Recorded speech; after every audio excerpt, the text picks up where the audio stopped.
오늘 계속해서 요한복음 우리가 살펴보고 있습니다. 오늘은 14절 한 절 말씀을 통해서 살펴보려고 합니다. 말씀 가운데 보면 말씀이 육신이 되어 우리 가운데 거하심에 이렇게 말씀하고 있습니다. 야고보서 2장 19절에 보게 되어지면 한 하나님이 계신 줄 마귀들도 믿고 떤다라고 이렇게 말씀하고 있습니다. 마귀들도 하나님이 존재하시고 또 살아계신다는 사실을 믿고 떠는 그런 진리인데, 어리석은 자들은 하나님이 없다라고 또 시편 14편 1절에 말씀하고 있잖아요. 오늘도 과거 때나 마찬가지로 지금 현실에도 하나님이 없다라고 하는 사람들이 너무도 많습니다. 마귀도 믿는데 사람들이 안 믿네요.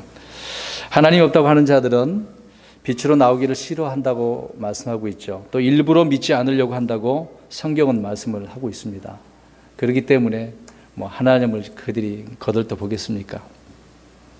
하나님이 살아계시고 하나님과 함께 계신 그 말씀이 있고 또 이 말씀이 하나님이라는 사실을 사도 요한은 요한복음 1장 1절서부터 선언하면서 시작을 해 나가고 있는 거죠.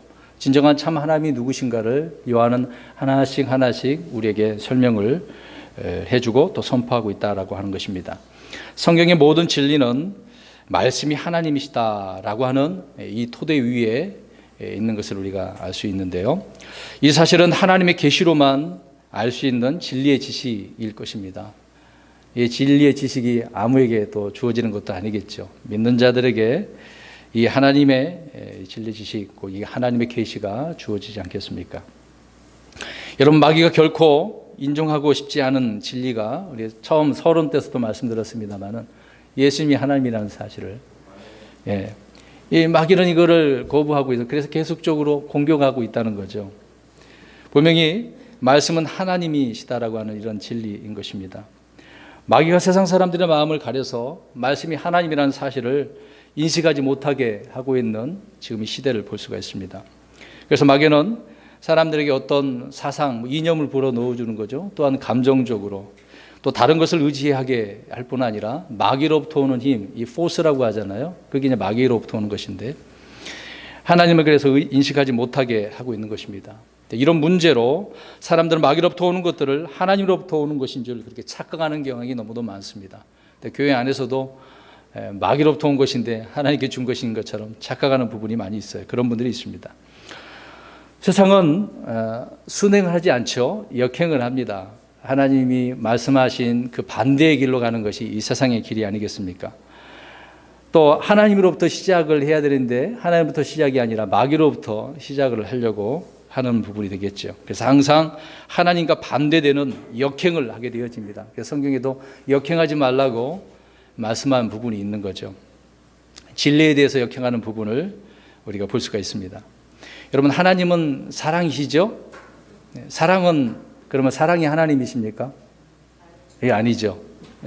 이제 그게 역행이 되는 건데요. 또 하나님은 빛이시라고 성경은 말씀하고 있습니다. 그러나 빛이 하나님이십니까? 빛이 하나님은 아니잖아요. 또 하나님은 영이시라고 말씀하고 있는데 영이 하나님입니까? 이것도 아니죠.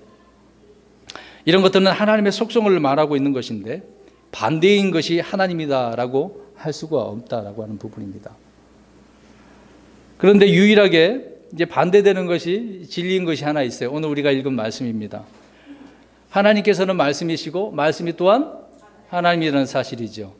그것만이 유일하게 우리에게 이렇게 역행되는 것이 참 진리라는 것을 말씀해 주고 있습니다.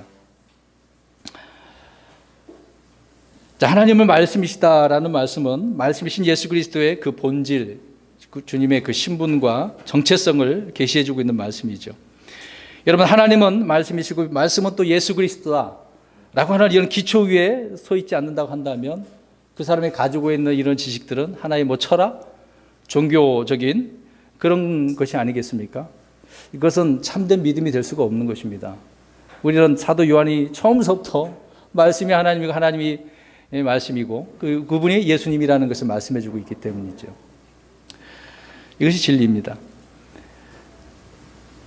여러분, 14절 오늘 말씀 보시기 바랍니다. 말씀이 육신이 되어 우리 가운데 거하시매. 자, 이 말씀은 예수 그리스도가 누구인지를 보여주는 중요한 구절입니다. 그분의 신성을 가장 잘 드러내는 말씀이 이 말씀이라는 거죠.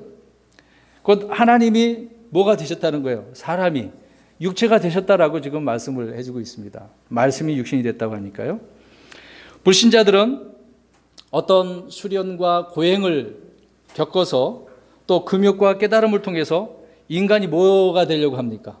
신이 되려고 하는 거죠. 근데 보십시오.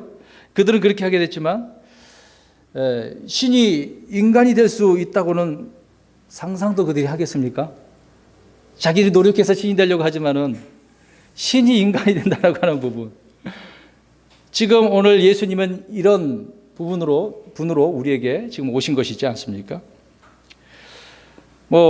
신화나 전설에서 인간의 모습으로 변장을 하든지 간에 또 사람들의 눈속임을 위해서 그렇게 하는 경우는 종종 있습니다. 그렇지만 하나님이 사람이 되셨다라고 하는 이야기는 다른 데서 찾아볼 수가 없어요. 오직 성경에서만 볼 수가 있는 것입니다. 여러분, 마술이나 저주에 걸려서 오랫동안 왕자가 짐승이 되었다라고 하는 책도 있고 영화도 있잖아요. 얼마 전에 디즈니에서 나온 영화 있지 않습니까? 미녀와 야수, 그런 게 있잖아요. 또 그런 것이나 죄를 지어서 내세의 짐승으로 태어난다는 불교나 라마교, 힌두교, 그들의 윤회설이 있겠죠. 그런 것들이 있지만 거기에도 신이 인간이 되었다는 내용이 있을까요? 없습니다. 신이 인간이 되었다는 것은 없어요. 오늘 우리가 살펴보고 있는 것은 성육신에 관한 이 내용은 오직 성경에만 나오고 있는 말씀인 것입니다. 말씀이 육신이 되어, 여러분 일찍이 구약에서는 이 부분이 예언되어져 있었습니다. 이사야 7장 14절에 보라, 처녀가 수태하여 아들을 낳고 그 이름을 임마누엘이라. 여기서 임마누엘이라는 뜻 여러분 잘 알고 있지 않습니까? 우리와 함께 하시는 하나님. 이미 예언되어져 있는데도 불구하고 유대인들이 그 하나님이신 예수님을 어떻게 합니까? 영접합니까? 안 했던 것이죠.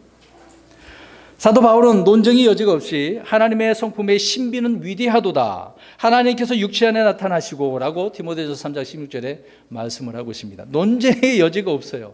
하나님의 성품의 신비를 이렇게 보여주고 계시기 때문에 이게 정말 신비이고 위대하다라고 바울은 말씀하고 있지 않습니까?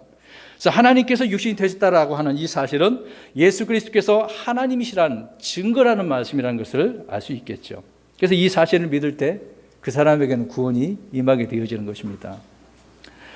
마귀는 이 구절을 가장 싫어하고 그러기 때문에 이런 부분을 공격해 온다고 말씀을 드렸는데요. 그래서 이 구절을 변개를 시키는데 어떻게 하겠습니까? 우리가 보는 성경은 하나님이라고 되어져 있잖아요. 근데 아까 디모데전서요. 이거를 그로 바꿔버렸습니다. 그럼 그가 누군지 어떻게 하겠습니까? 생각을 해야 되겠죠. 그가 누군지. 그렇게 바꿔버리게 되지 않습니까?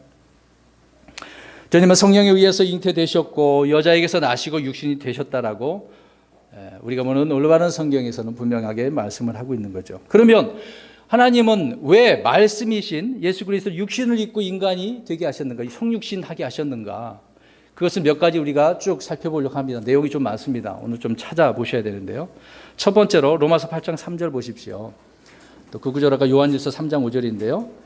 죄를 제거하기 위해서 말씀이 육신이 되어 오셨다라고 말씀합니다. 우리가 지금 14절 한 절을 보고 있는데 그냥 말씀이 육신이 됐구나, 그것만 보지 마시고요. 하나님이 어떻게 사람을 이렇게 오셨는가, 그 이유와 목적을 여기서 알 수가 있습니다. 8장 3절 읽습니다. 시작. 율법의 육신으로 말미암아 연약하여 능히하지 못하는 것을 하나님께서는 아셨나니 곧 자신의 아들을 죄 많은 육신의 모양으로 보내시고 또 죄로 인하여 육신 안에 죄를 정죄하셨느니라. 하나님이신데 또 아들이시죠.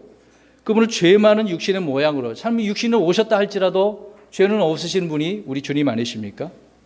여러분, 죄의 싹싹은 뭐라고 말씀하고 있죠? 사망이죠. 그러나 죄가 없으신 하나님은 생명이 있기 때문에 죽을 수가 있을까요? 없죠. 영원하신 분이 어떻게 죽을 수 있겠습니까? 하나님은 육신이 되셔야만 죄를 감당할 수가 있고 또 죄로 인해 죽을 수 있습니다. 그래서 신성과 인성을 둘 다 예수님은 가지고 계시는 거 아닙니까? 그래서 육신이 되신 것입니다. 아까 말씀드렸던 요한일서 3장 5절 보십시오. 3장 5절, 뭐 1장, 오늘 요한복음 1장 29절에도 말씀하고 있지만 요한일서 3장 5절을 읽겠습니다. 3장 5절 시작. 그분께서 우리의 죄들을 제거하시려고 나타나신 것을 너희가 알거니와 그분 안에는 죄가 없느니라. 죄가 없으신 하나님께서 육신이 되셨네요. 자, 어떤 분이라고요? 우리의 죄들을 제거하시는 분. 그래서 말씀이 육신이 되신 것이다 라고 분명하게 말씀하고 있는 거죠. 뭐 성경 구절이 명백하게 이렇게 말씀하고 있는데 무슨 설명이 더 필요 있겠습니까? 두 번째로는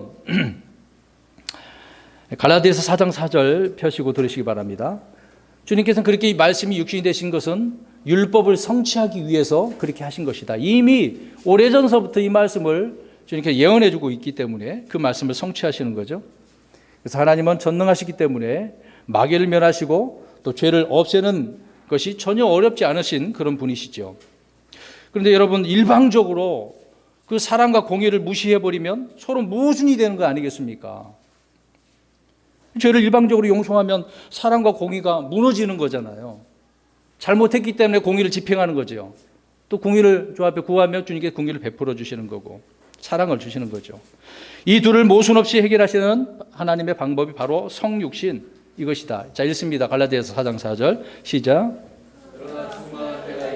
하나님께서 자신의 아들을 보내사 여자에게서 나게 하시고 율법 아래 있게 하셨나니. 자, 율법 아래에 있게 하셨다고 하지 않습니까? 율법을 성취하기 위해서 그렇게 해야만 우리가 구원받을 수 있게 되어지는 거죠. 우리 구원 받았습니다. 지금 많은 사람들이 이것을 토대로 해서 구원을 받을 수 있는 것 아니겠습니까? 그래서 주님은 사람의 모양으로 이렇게 오셨다. 주님은 율법의 요구대로 죽으시고 또 율법의 공의와 거룩함을 완전하게 충족시켜 주신 분이었던 거죠.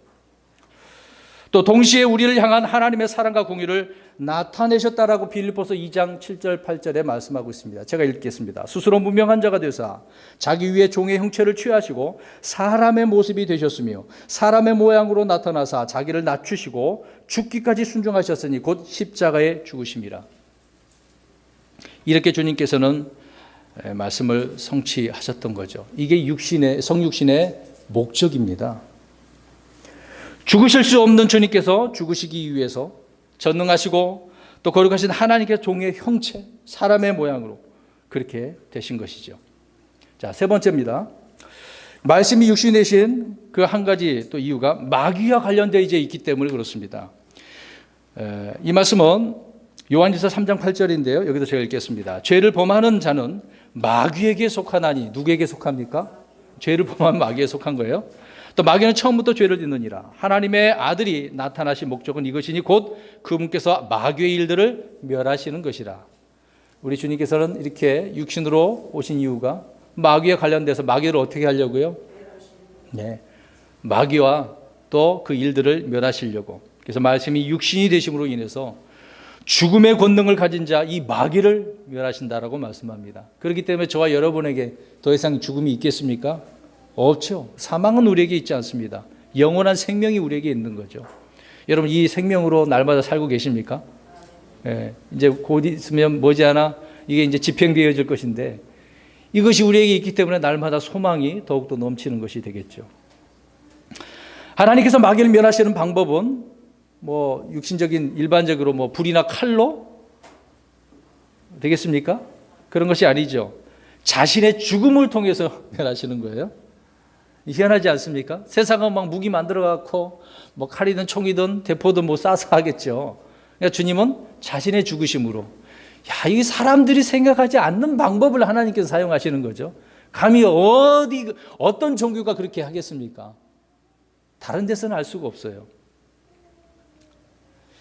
주님은 자신의 죽으심을 통해서 마귀를 멸하심으로써 마귀의 속박에 얽매인 모든 자를 거기에서 건져내신다는 거죠.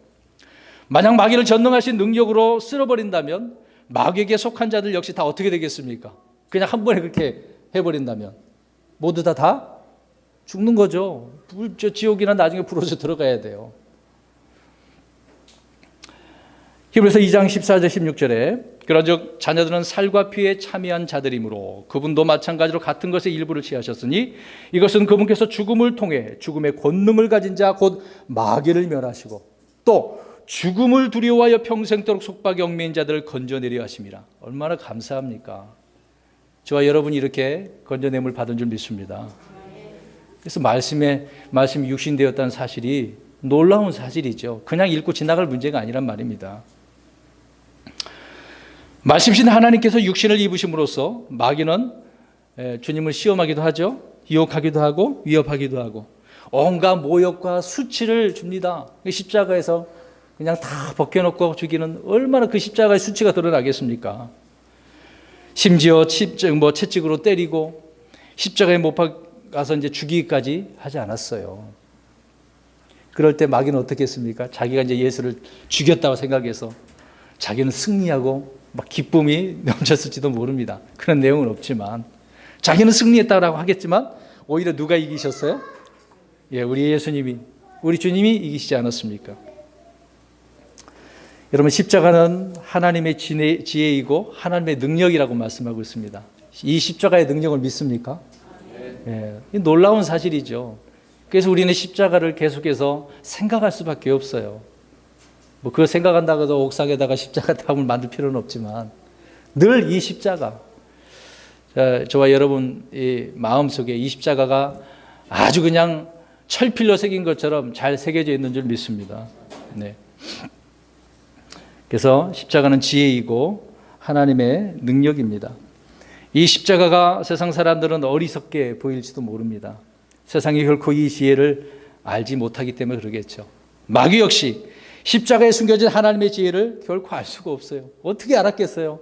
자기는 이렇게 죽이면 끝날 줄 알았는데 거기에 하나님의 기쁘신 놀라운 뜻이, 신비가 있었는지 어떻게 알았겠습니까? 저와 여러분은 이 성육신의 신비와 더불어서 하나님의 제신 이 십자가의 복음에 대해서 또 우리가 항상 기억하고 있어야 될 줄로 믿습니다. 그래서 주님께서는 세상이 있기 전에 미리 이렇게 정하시고 감추어뒀다라고 말씀하고 있습니다. 그래서 감추어진 이 복음을 통해 드러내셨던 거죠. 이 복음을 들으시고 또 구원받고 또 이 자리에서 우리가 하나님께 또 말씀을 듣고 이 시간을 통해 예배를 하고 있는 거 아니겠습니까? 그 다음에 네 번째로 성육신 하신 것은 어떤 목적이 있는가? 우리를 하나님과 화해하게 하고 우리를 거룩한 산 제물로 하나님께 드리기 위해서. 여러분, 그냥 이렇게 말씀이 육신이 됐다라고 끝나는 것처럼 생각하지만 또 이것을 통해서 하나님과 화해, 또 하나님께 드리게 하기 위한 것이라고 말씀하고 있습니다. 고린도서 1장 22절에 이제는 그분께서 죽음을 통해 자기 육체의 몸으로 화해를 이루사. 이제 몸을 통해서 어떻게 하셨어요? 화해를 이루셨네요. 너희를 그분의 눈앞에서 거룩하고 흠없고 책망할 것이 없는 자로 제시하려 하셨으니. 이러한 자로 제시하고 계시네요. 여러분, 주님을 통해서 우리는 거룩하고 흠없는 자가 되었습니다. 이런 사실을 믿으시나요? 비록 우리 육신의 덩어리는 오류가 있어요. 아직 구속받지 못했기 때문에. 우리의 속사람은 날마다 이렇게 새로워지고 이렇게 거룩하게 되었다고 말씀하고 있지 않습니까? 주님과 온전히 화해가 됐기 때문에 언제든지 주님 앞에 갈 수가 있어요. 저와 여러분은 다 왕 같은 그런 제사장으로 누리며 살고 있지 않습니까? 그래서 책망할 것이 없는 그런 자로 제시되어지는 그런 성도가 되는 것이죠. 말씀이 육신을 입으시고 십자가에서 죽으심으로 하나님은 자신과 원수된 이런 죄인들을 다 용서하시고 화해하셨다라고 하는 부분입니다. 그래서 누구든지 이런 주님을 믿기만 하면 구원을 얻게 되겠죠. 다섯 번째로입니다. 말씀이 육신이 되신 것은 우리에게 에덴에서 여자가 마귀에게 어떻게 했습니까? 그 말을 듣고 속았죠. 속아서 죄를 범하였듯이 이제 더 이상 악한 영들에게 속지 않게 하기 위해서, 그래서 예수님께서 이렇게 말씀이 육신이 되신 거예요. 그 구절이 요한일서 4장 2절입니다. 이로써 너희가 하나님의 영을 알라. 곧 예수 그리스도께서 육체 안에 오신 것을 시인하는 영마다 하나님께 속하였으며. 우리는 주님께 속한 자가 되었습니다. 하나님은 사람들에게 하나님의 영과 적그리스도의 영을 쉽게 구분할 수 있는 방법을 알려주시는 거죠. 자, 이 말씀이 이해되는지 모르겠습니다. 여러 번 요한복음 말씀드리면서 다른 종교를 언급을 했었던 거죠. 여러분, 그 방법이 무엇이겠습니까? 예수 그리스도께서 육신이 되신 것인가 아닌가? 여러분, 저와 여러분은 예수님께서 말씀이 육시 되신 그런 사실을 믿습니까? 그런데 이것을 안 믿는 그런 교파들이 있지 않습니까? 어딘지 아시지요? 우리가 잘 알고 있는 여호와 증인, 몰몬교, 안식교도, 유대교, 모슬렘 다 믿지 않습니다. 그들에게는 아들이 없어요. 그렇기 때문에 그들이 뭐라고 요한일서에 말씀하고 있습니까? 요한일서에 그들이 적그리스도라고 말씀합니다. 그 말씀 찾아보겠습니다. 요한일서 7절. 자, 속이는 자들이 세상에 들어왔습니다. 이미 들어와 있는 상태죠. 지금도 있어요. 근데 이들이 지금 육체로 오신 예수님을 신하지 않게 하고 있는 거네요. 읽어봅니다. 7절입니다. 시작. 속이는 자들이 세상에 많이 들어왔는데 그들은 예수 그리스도께서 육체 안에 오신 것을 시인하지 아니하느니라. 이런 자가 속이는 자요 적그리스도니라. 이런 자에게 지금 속아 넘어간 사람들이 얼마나 많아요. 다 어디로 가게 생겼습니까?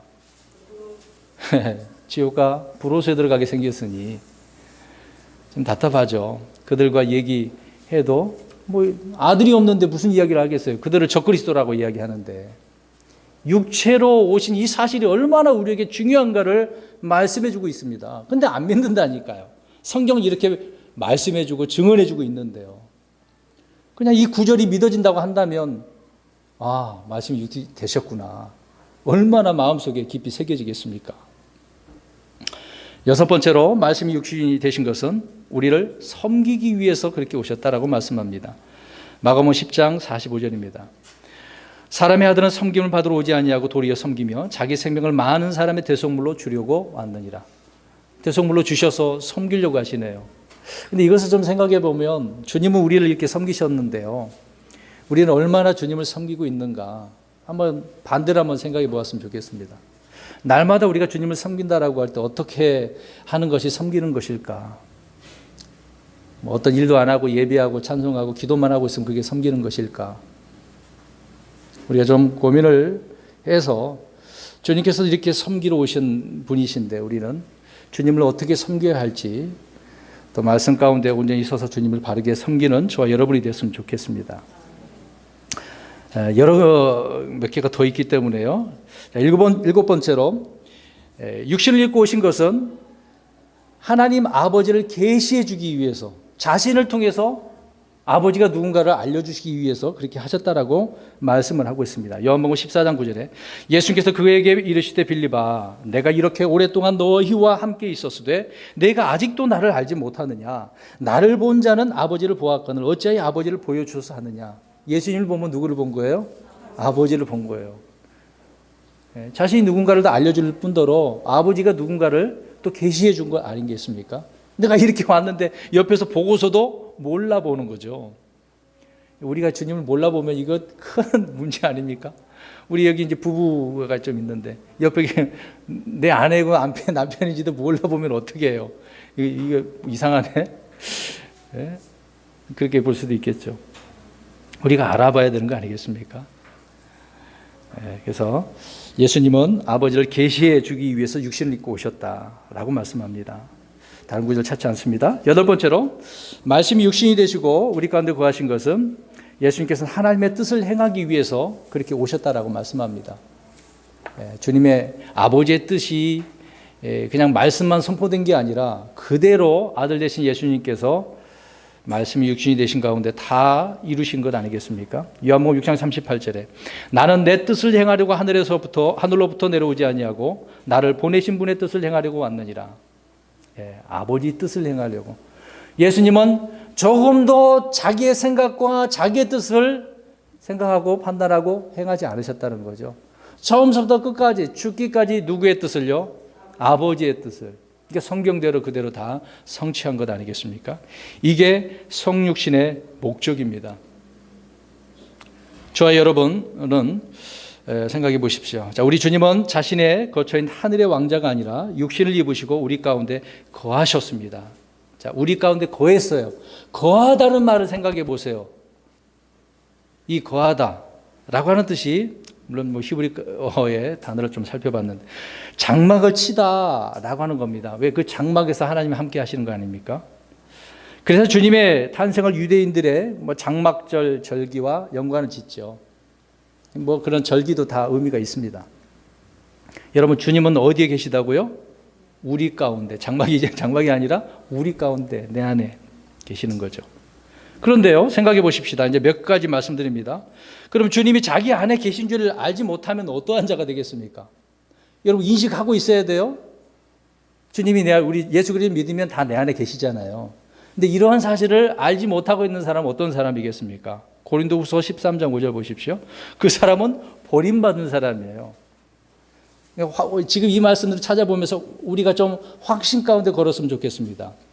예수를 믿어도 10년이고 20년이고 오랫동안 신앙생활해도 이런 확신이 없는 사람들이 있어요.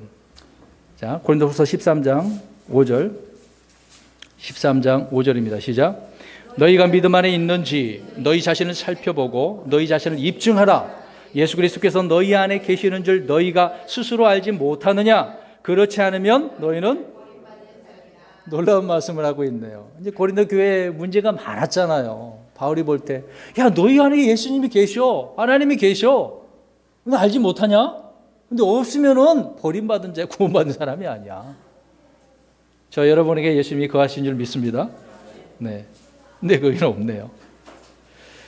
구절이 있지만 그냥 넘어가겠습니다. 두 번째로는 주님이 자기 안에 계시지 못한다면 그는 하나님의 신비의 영광이 얼마나 풍성한지 이걸 알 수가 없대요. 그 구절 봅니다. 골로새서 1장 27절. 여러분, 하나님의 그 신비의 영광이 얼마나 풍성한지 우리가 좀 경험을 했으면 좋겠습니다. 말씀을 통해서 우리가 알 수가 있는 것인데요. 골로새서 1장 27절입니다. 시작. 1장 27절 시작. 하나님께서는 이방인들 가운데서 이 신비의 영광의 풍성함이 무엇인지 자신의 성도들에게 알리려 하시는데 이 신비는 너희 안에 계신 그리스도 곧 영광의 소망이니라. 예. 자, 세상에 지금 다 보여주시네요. 근데 자신의 성도들에게 알리려 하신다고 말씀하고 있습니다. 그러면 자신의 성도들은 알아야 되잖아요. 하나님의 영광의 신비. 알아야 되는 거 아닙니까? 근데 성경을 안 보면 어떻게 해요? 안 읽으면 어떻게 해요? 날마다 읽으면서 이 풍성함을 경험해야죠. 성경을 안 보겠다는 것은 이 풍성함을 알고 싶지 않다는 거 아니겠습니까? 하나님의 자녀가 하나님을 알기 위해서는 더 부지런히 읽고 공부해야 되겠죠. 말씀을 찾아야죠. 어디에 이 풍성함이 기록되고 말씀하고 있는가 찾아야 됩니다. 그냥 누군가 알려주는 것보다 본인이 찾는 것이 더 의미가 있는 거예요. 지금 이 시간에 제가 이렇게 말씀이 육신이 되는 것을 쭉 설명하고 끝나면 그렇게 마음이 와닿지는 않을지도 모릅니다. 집에 가셔서 한 번 더 읽으시고 말씀들 좀 들었다고 생각나는 부분이 있으면 묵상해 보시고 기도해 보십시오. 야, 이렇게 나를 위해서 육신이 돼서 오셨구나. 놀라운 사실을 우리가 확신을 더 갖게 될 것입니다. 그래서 말씀 구절 읽은 것처럼 정말 신비의 영광이 풍성하다는 것을 알 수가 있는 거죠. 그래서 주님은 우리 안에 계시고 또 창조주시며 모든 것을 붙들고 계시고 부활 승천하신 우리 주님이라는 것을 우리가 알 수 있죠. 이런 것을 우리가 경험하는 것입니다. 세 번째로는 자기 안에 계신 줄 알지 못하는 사람은요, 승리할 수가 없어요. 물론 우리 예수님께서는 사망 권세 깨고 승리하셨습니다. 근데 이러한 사실을 모른단 말이죠. 주님이 안 계시니까. 알지 계신다는 걸 모르면. 자, 9절 봅니다. 요한일서 4장 4절. 4장 4절입니다. 있습니다. 시작. 어린 자녀들아, 너희는 하나님께 속하였고 또 그들을 이기었나니 이는 너희 안에 계신 분이 세상에 있는 것보다 더 크기 때문이라. 아멘. 우리는 하나님께 속했고 다 이긴 자들입니다. 네. 그러나 자기 안에 예수님이 계신지 알지 못하는 사람은 승리가 안 돼요. 날마다. 물론 주님께서 이기신 걸 이기신 거고 또 삶 속에서 우리가 이겨야 될 것 있지 않습니까? 말씀을 통해서 우리가 저 마귀의 일들을 멸하고 무찌르고 대적하고 나아가야 되는 거 아니겠어요? 승리는 우리 안에 계시는 예수 그리스도의 그 크심을 보는 거예요. 여러분, 내가 큽니까? 예수님이 큽니까? 내 안에 거하신 예수님이 또 크게 보여야 되는데 예수님이 많게 생각하고 내가 나만 많이 그렇게 크게 생각하면 어떻게 돼요? 문제가 있는 거 아닙니까? 예수님이 크게 보여야 돼요. 우리 한국 사람은 눈이 좀 작잖아요. 뭐 째려보는 그런 눈치로 보일지도 모릅니다. 외국 사람처럼 쌍꺼풀이 있고 동글동글하게 보이면은 크게 보이는 것, 더 잘 보이는 것처럼 보일 수도 있지만 눈이 작아도 크게 보이는 건 볼 수 있습니다. 내 안에 계신 주님이 더 크게 보이는 저와 여러분의 삶이 되기를 바랍니다. 그 다음에 네 번째로 자기 안에 계신 줄 알지 못하는 사람은요, 열매를 맺을 수가 없어요. 열매. 무슨 열매겠습니까? 내 안에서 성령의 열매가 되겠죠. 자꾸 내 열매만 나오려고 그래. 육신의 열매만. 그러니까 살다 보면 때로 힘들고 어려운 것들이 나오고 입으로도 나오고 별의별 말들이 우리 삶 가운데 다 드러나지 않겠습니까? 그런 게 아니라 성령님을 통해서. 근데 이 열매 맺는 비결이 바로 내 안에 거하시는 주님께서 선한 일을 시작하셔야 되겠죠. 그분께 그래서 우리 자신을 내어드려야만이 우리가 자연스럽게 열매가 맺게 되어지는 겁니다. 아까도 말씀드린 것처럼 내가 더 크게 보이고 내어두지 못하니까 열매가 없는 거죠. 근데 육신의 열매는 주렁주렁 열리게 되겠지만 성령의 열매는 안 열리는 거죠. 성령의 열매는 한 덩어리예요. 9가지 성품을 이렇게 이야기하는 9가지가 아니라 다 하나예요, 하나.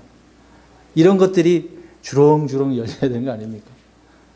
그것을 보실 때 우리 하나님께서 얼마나 기뻐하시겠어요. 그러니까 주님이 우리 안에 계신 줄 모르면 이런 열매 맺지 못한 삶이 되는 거다라고 하는 부분입니다. 또 하나는 내 안에 계신 줄 모르면은요, 우리가 거룩한 성변의 삶을 살 수가 없습니다. 그 말씀이 고린도전서 3장 66절에 말씀하고 있는데, 너희가 하나님의 성전인 것과 하나님의 영께서 너희 안에 거하는 것을 너희가 알지 못하느냐. 우리는 하나님의 성전이에요. 이 건물이 성전이 아니라, 이제는 뭐 유대인들이 없지만, 지금은 없지만 그들이 만들어 놓은 장막, 뭐 성막, 성전, 그게 아니라 내가 성전이잖아요. 그럼 성령님께서 내 안에 계시는데, 하나님이 계시는데 더럽힐 수가 있겠습니까? 더럽힐 수가 없는 거죠. 그러니까 성령님 내 안에 들어오면 우리 안에는 더럽혀질 수가 없어요. 그런데 이 육신은 아직 문제가 되겠습니다. 또 하나는 주님이 자기 안에 계신 줄 모르는 사람은요, 알지 못한 사람은 헌신이 안 돼요. 주님을 위해서 내가 무엇을 해야 할지도 모르는 거죠. 헌신이라는 말을 좀 이해하세요. 교회에 와서 봉사하는 그런 말이 아니라 주님을 위해서 내가 나 자신을 어떻게 주님 앞에 드리며 사는가. 이걸 모른다고요. 주님이 내 안에 이걸 모르는데 어떻게 알겠습니까? 내 안에 계신 주님께서 알려주시는데 나는 이러한 자야 라고 알려주시면 그 주님을 우리가 알고 행하는 것 아니겠습니까? 고린도후서 6장 16절에 하나님의 성전이 우상들과 무슨 조화를 이루겠느냐. 너희는 살아계신 하나님의 성전이라. 하나님께서 이르시되 내가 그들 가운데 거하고 그들 가운데 거닐며 나는 그들의 하나님이 되고 그들은 내 백성이 되리라. 야, 거하고 거닐고 또 하나님이 되고 백성이 되리라. 그 관계가 얼마나 깊은 관계가입니까? 그냥 어정쩡한 관계도 아니에요. 어설프게 아는 관계도 아니에요. 확실하게 아는 관계잖아요. 그런 관계로서 지금 말씀을 하고 있는 거죠. 또 하나는 하나님이 계신 줄을 알지 못하는 사람은요, 부활의 확신과 소망이 없어요. 우리는 뭐 기독교를 흔히 뭐 부활의 종교라고 하지 않습니까? 다시 일어나는 거잖아요. 지금 이것 때문에 우리가 지금 이 소망을 가지고 있는 거잖아요. 주님께서 빨리 공중으로 오시기를 바라고 있는 거죠. 그 주님을 날마다 믿음을 가지고 소망하며 있습니다. 언젠가는 내가 부활하는 것이니까. 뭐 죽으면 살아서는 휴거하겠죠. 이런 확신과 소망이 있어야 되는데 없는 사람이 있어요. 로마서 8장 11절에 그러나 만일 예수님을 죽은 자들로부터 일으키신 분의 영께서 너희 안에 거하시면 그리스도를 죽은 자들로부터 일으키신 분께서 너희 안에 거하시는 자신의 영을 통해 너희의 몸을 죽을 몸도 살리시리라. 죽을 몸도 살리신대요. 일으키신다는 말씀이죠. 그래서 이것을 아는 사람은 늘 부활의 소망이 넘칠 수밖에 없습니다. 그러면 삶이 우울증 걸리겠습니까? 여러분, 기독교인들 가운데도 때로는 이런 부분이 있습니다. 여러 가지 어떤 환경에 또 정신적인 문제로 어려움이 올 수도 있습니다. 그럴 때 이런 주님을 바라봐야죠. 내 안에 계신 주님이 계셔. 그 주님을 통해서 이런 은혜가 넘치는 삶을 우리가 인식하고 있다고 한다면 우울증이 오겠습니까? 그냥 저절로 막 기쁨이 나오고 찬송이 나오고 겉으로 나올 수밖에 없어요. 내 속에 있는, 그래서 구원을 일하여 드러내라고 했잖아요. 내 안에 있는 구원을 바깥으로 드러내야죠. 그 주님을 높이고, 말씀이 육신에 이렇게 오셨는데 나는 왜 이걸 경험 못하고 있어요? 이게 문제지 않습니까? 우리는 스스로 자신 안에 그리스도께서 거하시는지 아닌지 어떻게 알 수 있겠습니까? 느낌인가요? 느낌으로? 성령은 감각으로 느껴지지 않습니다. 이게 느껴지나요, 감각으로? 감각으로 알 수 없다면 무엇으로 알 수 있겠습니까? 성경은 우리 안에 그리스도께서 거하시는지 어떻게 알 수 있는 방법을 말씀해 주고 있습니다. 첫째, 요한일서 가서 보십시오. 3장 24절에. 자, 알 수 있는 방법입니다. 느낌이 아니에요. 감정이 아닙니다. 요한일서 3장 24절 보십시오. 어떻게 알 수 있습니까? 읽어봅니다. 시작. 그분의 명령을 지키는 자는 그분 안에 거하고 그분은 그 안에 거하시나니 그분께서 우리에게 주신 성령으로 말미암아 그분께서 우리 안에 거하시는 줄 이로써 우리가 합니다. 아멘. 성령님이 우리 안에 계시고 성령님을 통해서 명령들을 어떻게 합니까? 지키네요. 신약 교리에 맞춰서 우리에게 명령하신 그 명령이 있습니다. 그 명령대로 우리가 순종하게 되어지면 이 사람은 성령님의 사람이다. 하나님의 사람이다. 주님이 함께 하신다라는 것을 알 수 있습니다. 그 다음에 이것을 토대로 해서 우리가 열심히 성경을 읽어야 되겠죠. 그러니까 구원을 받은 사람은 성경을 읽으려고 하지 않겠습니까? 죄송한 이야기지만 제가 자주 성경 읽기를 강조하고 있어요. 근데 성경이 일주일 내내 한 번도 안 읽었다. 죄송하면 한 번도 안 읽으신 분 손 들어보세요. 읽으셨네. 감사합니다. 아버님 한 절이라도 읽으셨다. 감사하네요. 읽어줘야죠. 좀 더 알고 싶어지는 건 아니겠습니까? 우리가 이제 지금 조금씩 배고프지 않습니까? 그렇죠. 저도 지금 좀 배고프네요. 자, 그런 것처럼 성경에 대해서, 말씀에 대해서 막 배고파져야 돼요. 막 목말라져야 돼. 말씀에 여기 좀 갈급함이 막 채워져야 되고, 이런 마음들이 막 넘쳐야 되지 않겠습니까? 그래서 주님의 말씀대로 살고자 하는 이런 영적 소망이 막 일어나야 되는 거죠. 그렇지 않다고 한다면 문제가 있는 거 아니겠습니까? 저와 여러분에게 이런 갈급함이 있지요? 이쪽만 아멘이 많이 있으시는데. 그 다음에 둘째, 믿을 때 성령을 주셨기 때문에 우리는 알 수가 있어요. 저와 여러분에게 성령님이 계시지요? 네.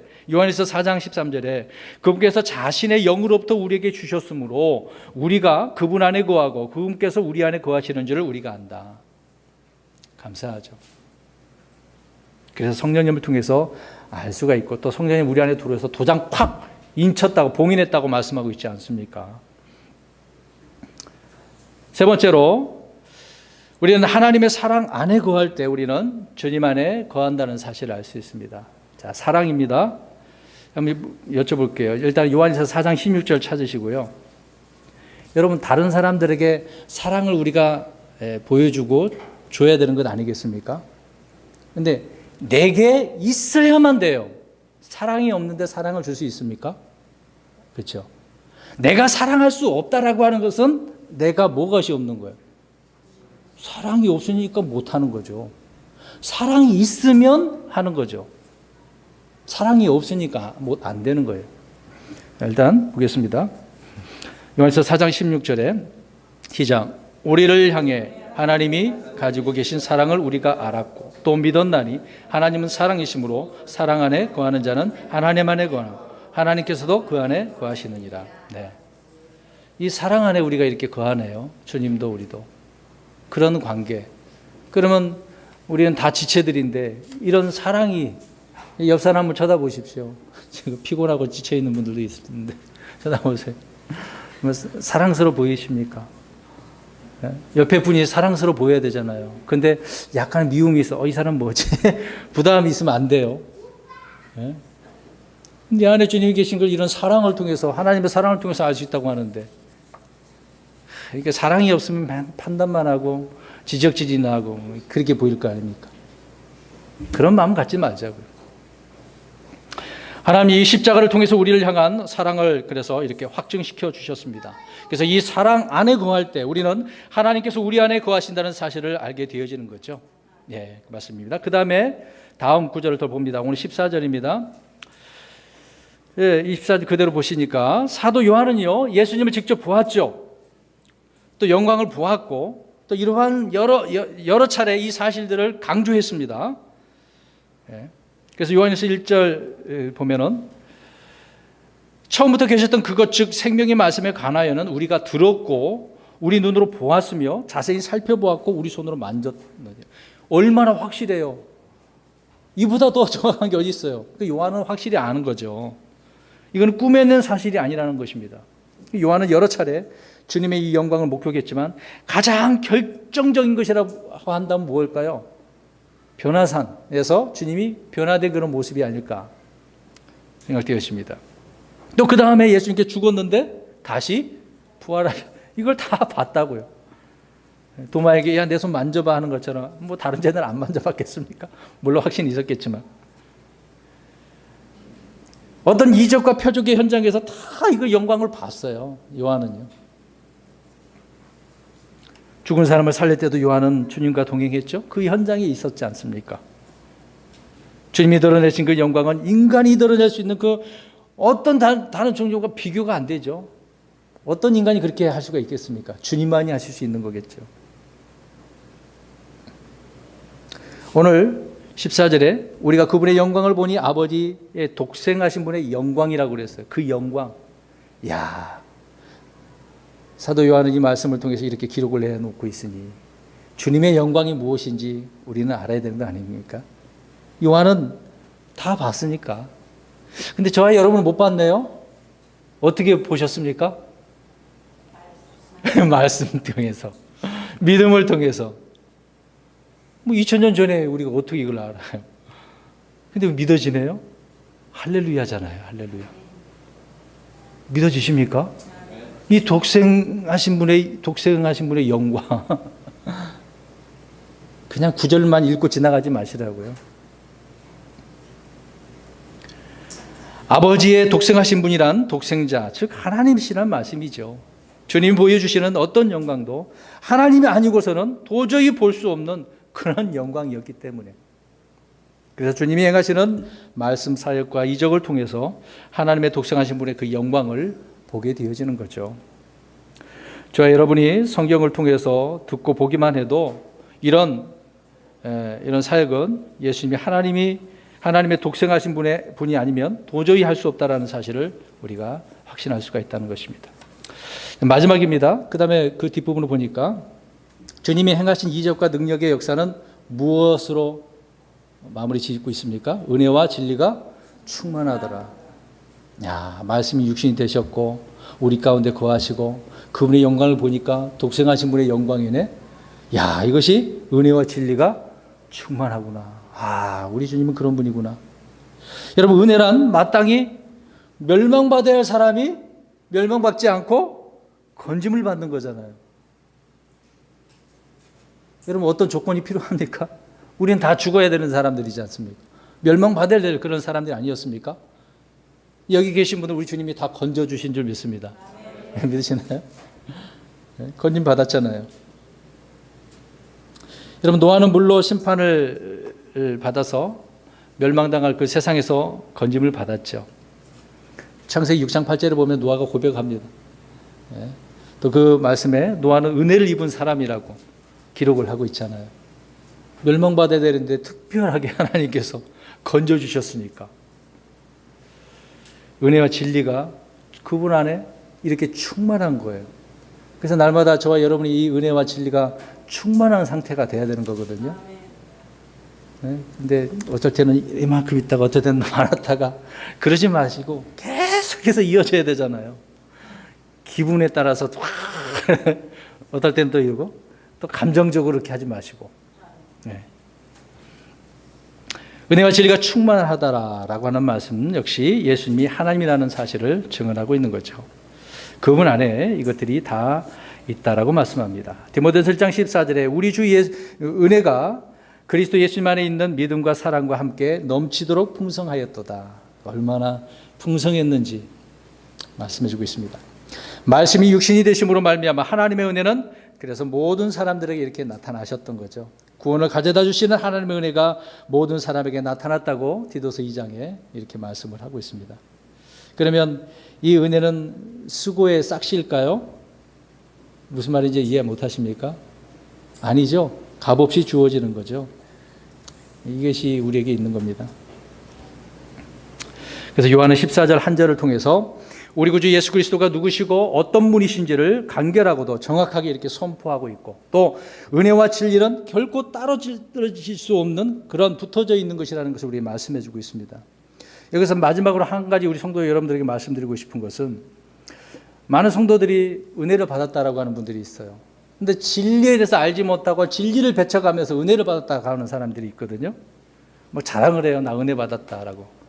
오늘 뭐 기도원에 갔다 오고 무슨 집회를 갔다 와서 그렇게 주장하는 사람이 있습니다. 은혜를 구한다고 기도를 합니다. 또 은혜를 받았다고 또 그렇게 묻기도 하고요. 받았느냐고 묻기도 하고. 뭐 이렇게 은혜 말을 얼마나 많이 하는지 몰라요. 그러나 진리가 없는 은혜는 하나님의 은혜가 아니라 그러니까 본인이 느껴지는 어떤 카타르시스, 감정, 느낌이라는 거죠. 오늘 우리가 은혜와 진리는 같이 붙어져 있어야 된다는 겁니다. 어떤 사람들은 마음의 감동을 받은 것을 은혜 받았다라고 이야기하죠. 진리와 동떨어진 마음의 감동은 은혜가 아니라 누구에게 속은 걸까요? 결국은 마귀에게, 자기에게 속은 거예요. 자기 스스로가 그렇게 체면을 거는 거죠. 나 은혜 받았어. 오늘 은혜 받았어. 진리가 없는데 무슨 은혜를 받아요? 결론적으로 말씀드립니다. 은혜는 진리 안에서만 가치가 있고 열매를 맺는 거죠. 고린도서 1장 6절에 이 복음이 온 세상에 있는 것 같이 너희에게 이르렀으며 너희가 그것을 듣고 진리 안에서, 자 보세요, 진리 안에서 하나님의 은혜를 안 그 날부터, 자 진리 안에서 하나님의 은혜를 알았네요. 그 날부터 너희 안에서도 열매를 맺는 것 같이 열매를 맺는도다. 이러한 삶이 되시기를 주의 이름으로 축원합니다. 은혜와 진리가 충만해야죠. 주님이 그런 분이었고 우리도 이제 은혜와 진리가 충만해서 날마다 사는 거 아닙니까? 이번 한 주간 동안에도 말씀이 육신이 되신 분, 또 그분의 영광을 보니까 독생하신 분의 그 영광 경험하시기를 바랍니다. 또 은혜와 진리가 충만한 우리의 모든 삶이 되시기를 주님으로 축원합니다.